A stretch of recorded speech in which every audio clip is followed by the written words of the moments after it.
Now, conspicuous in its absence, for a passage which is always taken to mean that Golwalkar worshipped Hitler and that he was a Nazi, is that neither the word Nazi nor the word Hitler is present. He could have included them easily, even in Britain, in the country, the home country of his colonial rulers. Hitler had a relatively good press. Like, for example, in the Munich Agreement in 1938, that very year, the British and even the French, who had a very strong grudge against Germany, conceded the inclusion of German-speaking territories into Germany, part of Czechoslovakia and Austria, which was exactly what the German population of these regions wanted. So it was not an anti-democratic demand. It was simply a fulfillment of what was formulated in World War I by the American President Wilson, namely the self-determination of peoples. So that was exercised at that time, and Britain found it reasonable. So you see, former prime ministers of Britain, like Lloyd George, and also, of course, the historical enemy of the Nazis, namely Winston Churchill, spoke positively about Hitler. Now, he, that is Golwalkar, could perfectly have done that, yet he doesn't.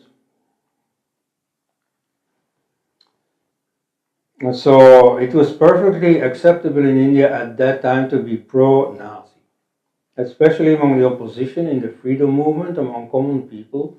Many hoped that somehow the Germans would defeat the British and thus bring the independence of India closer.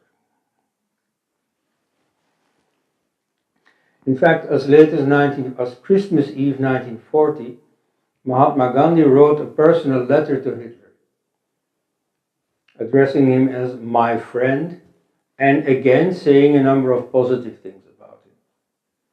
So, like saying, for instance, that he was not as bad as his enemies painted him. So, even 2 years before, when the situation was not at all as tense as in 1940, Golwalkar could have said the same thing, and he didn't. In fact, apart from this one passage, it was not in Golwalkar's mind to draw attention to the existing regime in Germany. Certainly not to portray it as a model to be emulated. On the contrary, elsewhere in the same book, and of course any historian, any literature scholar is taught to read things in context. So in this case, if you go beyond these two passages and read the book as a whole, and certainly read it within its historical context, you see a lot of things that go entirely against this leftist reading. So he writes that in contrast with the militaristic barbarity of the contemporaneous Germans, the Hindus have their spiritual giants who stalk the world in serene majesty. And they, not any German heroes, but Indian heroes, serve as the homegrown role model for modern India. Also, he concludes the booklet with the rather un-Nazi vision of, and I quote, one glorious, splendorous Hindu nation benignly shedding peace and plenty over the world.